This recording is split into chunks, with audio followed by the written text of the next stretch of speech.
really going to answer the question. Actually, we're not going to get that far in the Mamar altogether. Huh? No. This is in a good way. In other words, the Mamar's question here is not like it always is, like, that technicality, and then we have to understand the technicality. Once we elevate our perspective, so then we come back to the technicalities and it falls into place. The Mamar here has like a general question, and the general question is like, so why is this important in a bigger way? And the Mamar says, well, here's why it's important in a bigger way. So the question will be answered. You're not leaving. you're not leaving with a question. So this Mamar was recited by the Rebbe on Chai Elul, and the year was Tavshin Mem Daled, which would be equivalent to 1984. And it's based on the first verse that's found in this week's Torah portion. V'hoya kisavay el ha'aretz asher Hashem Elokecha neisin lecha v'yirishta v'yishavta ba. So you'll come to this land. It'll happen, says Moshe Rabbeinu, and he uses like a joyous expression to project. V'hoya is lashon simcha. You'll finally come to the land of Israel that God is giving you, and you'll inherit it, and you'll settle in it. And we know that the inheriting and settling is because this mitzvah is only applicable after the land is inherited and after the land is settled, which incidentally is 14 years. Only 14 years after their arrival. And you'll see why that's relevant and meaningful in a moment. Ve'isa b'tanchuma. There in the Medrash Tanchuma, on Reish Parshasenu, at the beginning of the Parsha, as is the style of the Medrash, very often we will quote a pasuk or a number of psukim, verses from the Tanakh, in different places in Tanakh, that will say, if you look at this verse right, if you want to understand what this verse is really saying, and you look at the other verses, together a full picture emerges. So this is what the Medrash Tanchuma does. It says, Zeu sha'amar akosov, this is the meaning of the verse. In other words, this business that you come to the land of Israel, and then you'll inherit the land. This is the meaning of what it says in the verse. Bayu will come, because it says Vayikisave. So Bayu will come. Nishtachave, we will prostrate ourselves. Nichra, we will bow. Nivracha, we will kneel. Lefnei Hashem Reseinu, before Hashem, our God. So truth be told, we don't do much of the bowing and kneeling anymore. In the time of the Beis HaMikdash, used to be prostration. We would literally be flat on our faces, and we do that on Rosh Hashanah and Yom Kippur. We don't do that, but it's nonetheless, these are different expressions of homage and loyalty, of humbling ourselves, and of prayerfully and worshipfully expressing ourselves before Hashem. So it says that we will come before Hashem. We will prostrate, bow, and kneel before Hashem, our God. And the Medrash goes on to say, okay, so very nice. It says V'hayiki savai, and here it says Bayu, let us come nishtachave and express ourselves in this prayerful way, in this express our devotions. What is the connection? So the Medrash says like this: Tzafa Moshe b'ruach hakodesh. Moshe Rabbeinu was able to look deeply into the future. What did he foresee? He foresaw Ra shebeis hamikdash asel licharav. He saw a future Beis HaMikdash that would be destroyed, and then when the Beis HaMikdash will be destroyed, what will stop? V'habikurim asidim lipasik, and then the bikurim, the firstling fruits, will no longer be. So Moshe Rabbeinu looks forward into the future, sees a Beis HaMikdash destroyed, and then as a result of a Beis HaMikdash destroyed, bikurim is no longer. And because bikurim is no longer, immediately it says Amad vehiskin liyisrael, that Moshe rose immediately and he established the Jewish people sheyiyu mispal and gimel pa'amim b'chol yom, that the Jewish people, that Israel should pray to God thrice daily. And maybe that's the three expressions over here. Bayu, let us come. Nishtachave, nichra, nivracha. Three different expressions of prayerful homage. Three different expressions of devotion. This is maybe the idea of the praying 3 times a day. Now, without going into the diyukim, the details of the Medrash, why does the Medrash speak about the details of this pasuk? Where's the corollary between 3 prayers a day? The Rebbe asked just a general question. And this is a question that the Rebbeim asked prior, before the Rebbe. This is a question is raised in the Mamar of the Tzemach Tzedek, the Rebbe Marash and the Rebbe Rashab.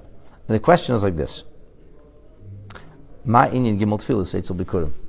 What is the connection between praying daily, thrice daily, and firstling fruit? What's the connection? Like, it doesn't seem to be any link. And that's the question that's asked. The Rebbeim asked the question: what's the connection between davening and bikurim? Why Bikurim? I mean, you want to say, the general thing, we have this thing of offerings. Offerings are brought daily, and there's no Beis HaMikdash, so we can't bring daily offerings. So the daily offerings, we have, our sages said that the prayer should be in lieu of, or take the place on a spiritual level of the offerings, of the korbanot. But why Bikurim? The Rebbe adds, "V'yesh lehesav b'zeh, ma'u diuk lashon hamedesh sheyiu mispalim b'chol yom." It doesn't just say Amad Moshe v'hiskin inyan hatfila. It doesn't say that Moshe Rabbeinu said, "Okay, we're gonna have an injunction here of prayer, a prayerful injunction," and that will mean that from now on there'll be davening. So the davening someday will take the place when there's no more bikurim. At least we have davening. So you're not left high and dry. No bikurim, but instead there's davening. So the Rebbe asks, "L'cha'ira mitzvahs bikurim eine b'chol yom." The mitzvah of Bikurim is anything but ongoing. It's anything but continuous. In fact, the mitzvah of Bikurim is specifically not brought on a daily basis. Ella yesh lo hagbala bizman. It's limited to a particular amount of time. Hainu, that is to say, the noisef la hagbala b'tchilas chiyuv haBikurim. Besides the fact that the Bikurim was something we did not become obligated in. Ad la'acha sheva shekavshu v'sheva shechol shechilku. Is the reason you don't sit at the table? Have bad breath? My legs. Okay. Now I know. Okay. So this idea of the mitzvah of Bikurim has a specific time. So besides the fact that the Bikurim wasn't always relevant, 14 years, that's a long time.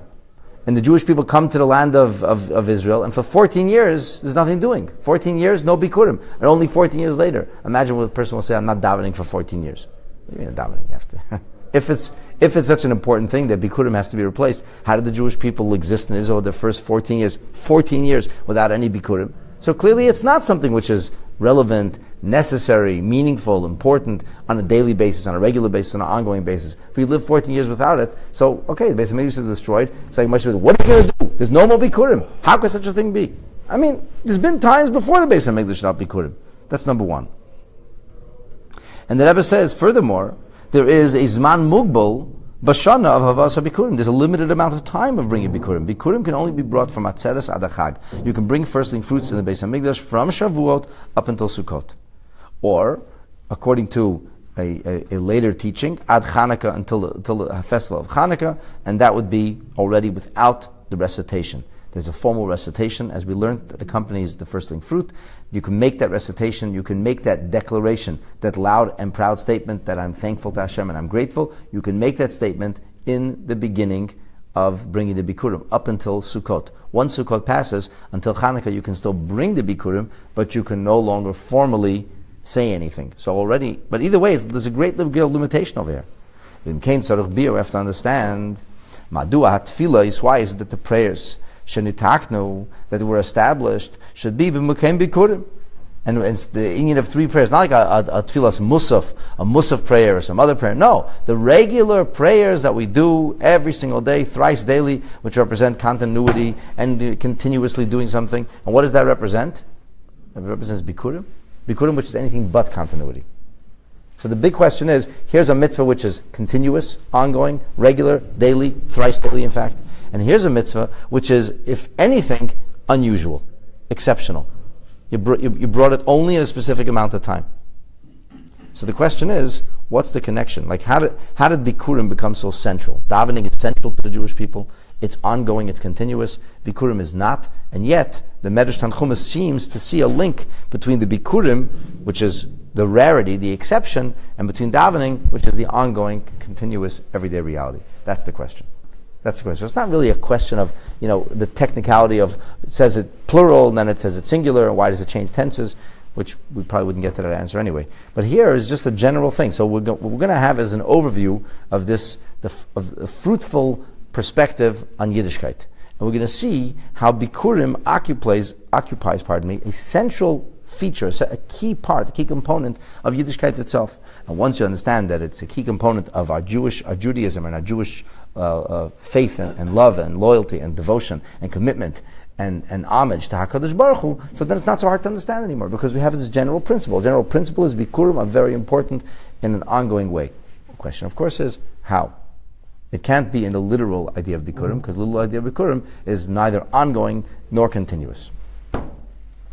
So So really what this mimer, at least in its outset, and we're not going to get that far, but what we're going to get into this mimer is, we have to explain the concept of Bikurim. In other words, we set out here to elevate our perspective. And once we have an elevated perspective on what Bikurim is, the elevated perspective of Bikurim will naturally answer questions like this, because once you understand how important Bikurim is, you say, oh, Bikurim is so important, Bikurim is so major. Now I understand what would we do without it? The Hine. Bikurim nikru b'shem reishis. When we speak of Bikurim, the term that's often used is reishis. Reishis comes from the term of rishon. What does that mean? First. In fact, in English we translate it as firstling fruits. The word Bikurim shares a common etymology with the Hebrew word bechor, which means the firstborn child.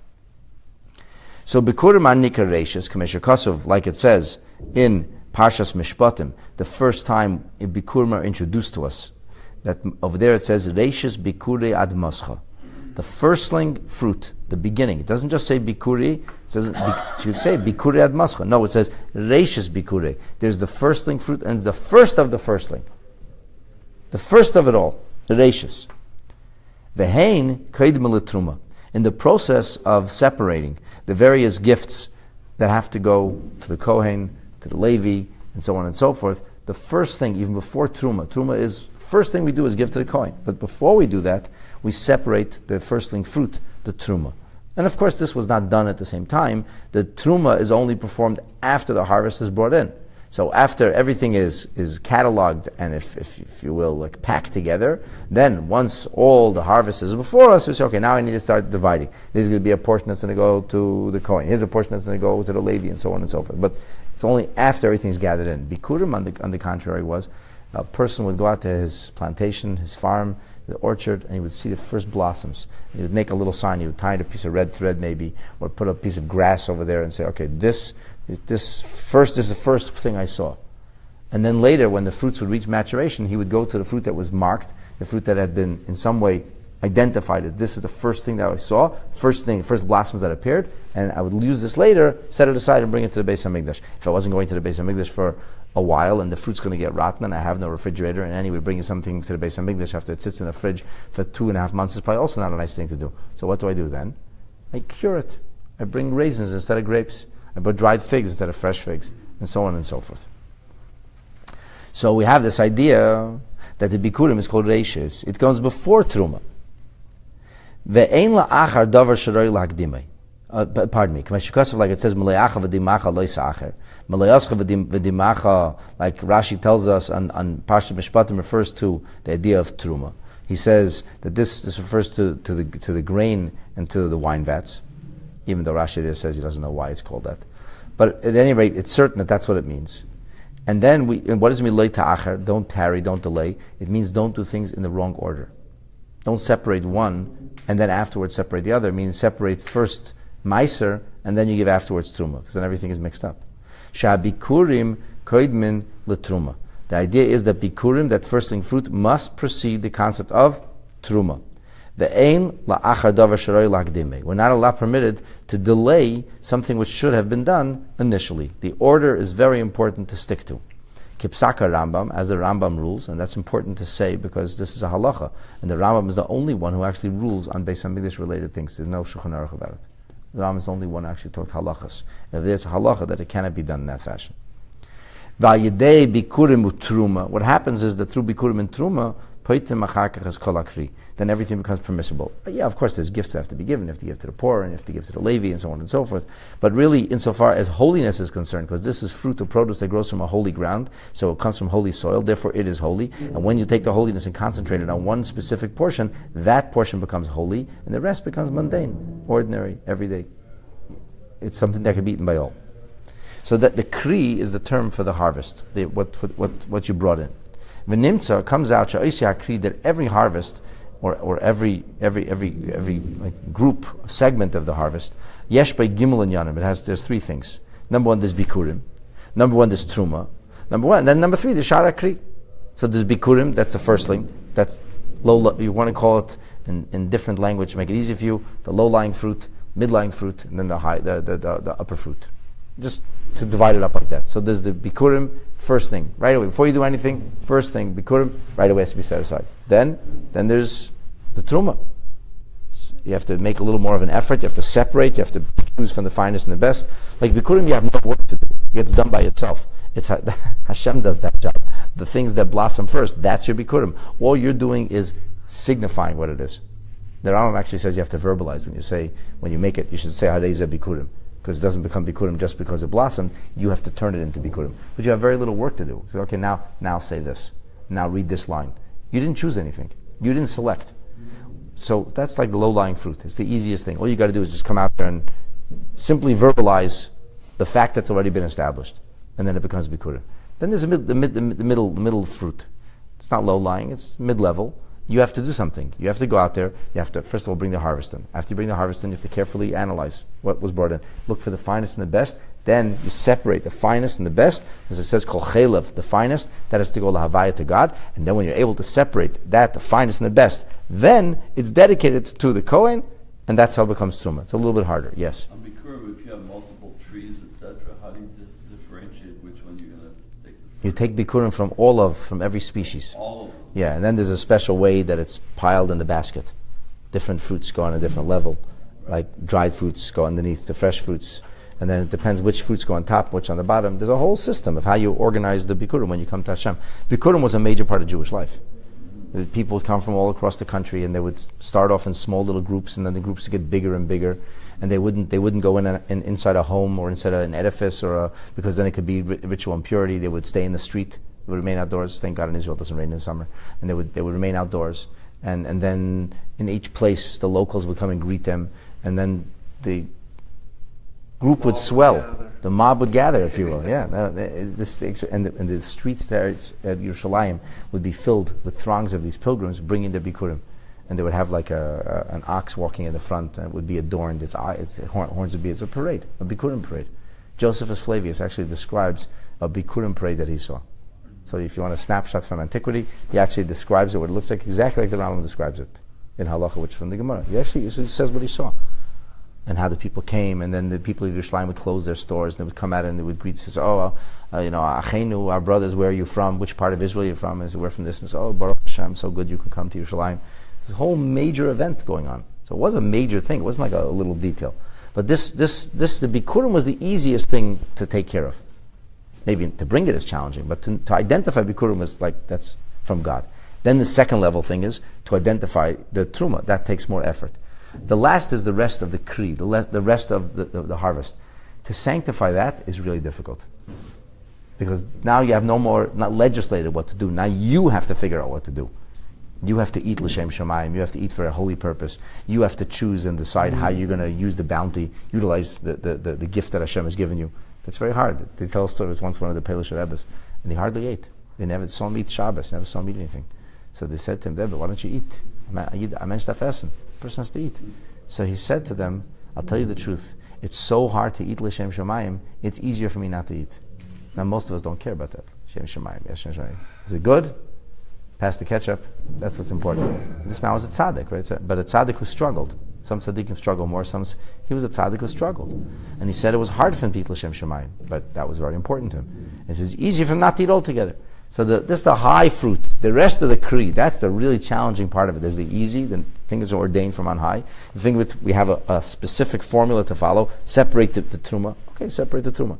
And then, the rest of life. Figure it out. That's really challenging. Just one quick question. Does the Bikurim, does it go to the temple? It goes to the temple. It's placed.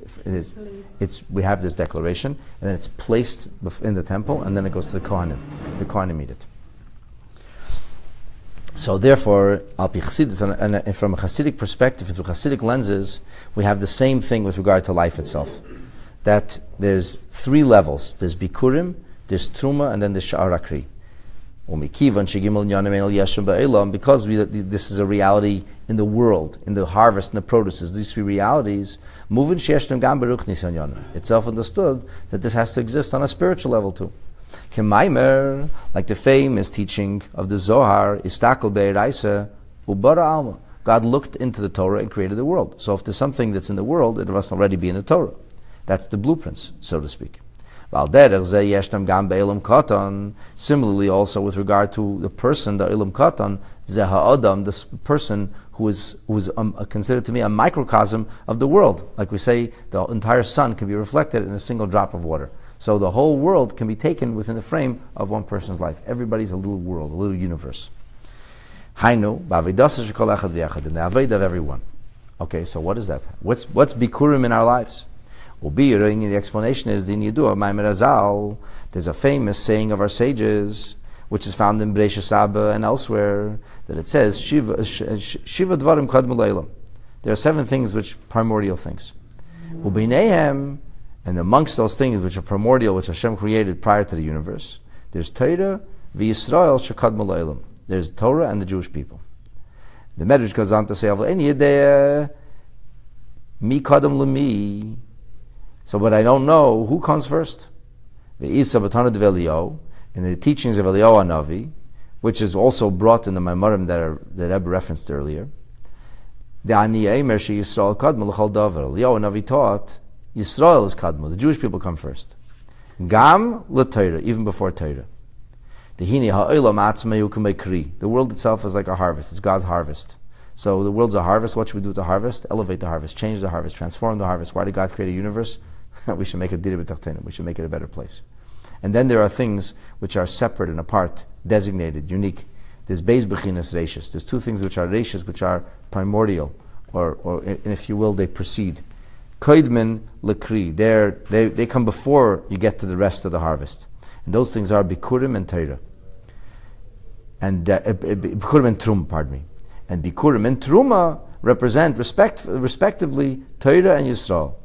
Ukemaimer, Bereishis b'shvil Torah. It says when we say Bereishis, the word Bereishis. So we have a teaching which is actually quoted in Rashi, right in the beginning of Chumash, that Bereishis b'shvil HaTorah sh'nikar Reishis, or b'shvil Yisrael sh'nikar Reishis. That there's 2 things called Reishis. The Jewish people are called Reishis, and Torah is called Reishis. So Bereishis is actually a conjunction of Beis Reishis. Why was the world created? For 2 things called Reishis. Torah is Truma. How is Torah Truma? As explained in many places, originating in the Zohar, that Truma has the same Hebrew letters as the word Torah, Mem. Torah Mem. What's Torah Mem? Well, Torah is Torah, and Mem is 40. V'reimes, this alludes to Torah shenitna la'arbayim yom. How long was the oral Torah given to? Over what period of time initially to Moshe Rabbeinu? We got the Luchas Aseret Dibros. Then Moshe Rabbeinu went up to the mountain, and what did he receive? Received the entirety of the Torah, the oral Torah. How long did that take? The answer is 40 days. So therefore, Truma is Torah Mem, that represents the concept of Torah. Mashenkin Yisrael, Nikra Bikurim. The Jewish people, Israel is called Bikurim, firstling fruit of Hashem. Kedeisa b'medesh al pasuk kebakura b'te'ena. That Hashem's sauce, it says, just like firstling figs, which this refers to the Avos, to the patriarchs, that they're metaphorized as firstling fruit. And elsewhere, we learn, which is also in the Zohar, that the Jewish people in general, Israel, is called Bikurim. So now that we have the 2 firstlings, we have the firstling fruit, and we have the Truma, which represents Torah and Yisrael. So we say that Kishem Shabikurim Kaidim L'Truma, just like the Bikurim, as we spoke, come prior to the separation of Truma. First you give the firstling fruit, then you go on to the Truma. Kach Yisrael Kadmu L'Torah. So to the Jewish people, come before the concept of Torah. V'hefresh b'neihem b'toichana inyan. Contentfully speaking, on a level of meaning. What's the meaning of that? The Masha Torah Kadma La'ilam. When we say that Torah comes before world, it precedes the world, meaning it's not a question of time; it's a question of prominence. It's Kedimas Hatruma Lekri. It's that the first thing before you're going to start to use the harvest that you brought home. What's the first thing you have to do? First thing you have to separate the truma. That's the first thing. After you separate the truma, then you can move on to enjoying the rest. Shahat truma yeshli keshev v'shayches elakri. The truma is connected to the harvest. You brought in the harvest. You brought it in with the truma. All of it is brought in together. After you bring in the truma with the kri, then you separate it from the kri. Kri is the Hebrew word for the harvest. Sharei mafrish naisa min akri. You separate it from the harvest. The fact that we say Torah comes prior to the universe or creation, it means that there's some kind of connection to the world. But, we say, but it precedes it. It's a limited kind of precedence. The precedence is metaphorized as 2,000 years. Alpayim Shana. But Yisrael, that happens like Bikurim. In other words, that Yisrael is in no way not measured by the world. In some ways, Torah's prominence is measured dialectically in comparison with the world. From this point and onward, we have creation that begins. So creation begins from here. And the Torah comes 2,000 years before. What does the Torah speak about?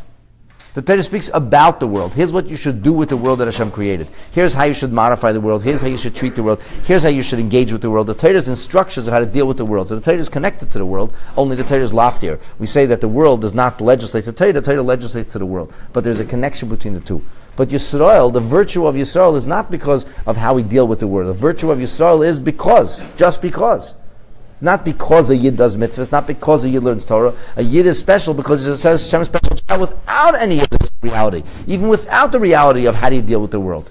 Like the Bikurim. It's like, you don't make a choice. God decided which would be the firstling fruit. So what makes this fruit better than that fruit? That's what God decided. And because that's what God decided, that's the way it is.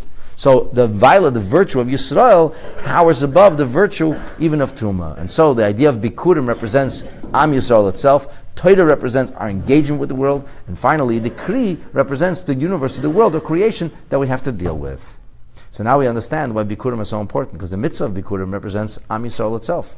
So if we lose Bikurim, it's like we ourselves somehow are being diminished. And that's why Moshe Rabbeinu immediately decided that he has to establish the concept of prayer, because the concept of prayer in and of itself would represent the idea of Yisrael, and therefore becomes edifying for Yisrael. So it doesn't answer the question per se, but it does help us understand that there's much more to Truma than a basket of fruit. And that's all we're going to get so far. The Mamar is very, very nuanced and very layered and very deep and very profound. And we should all study the Mamar, but that's all for today. Yes.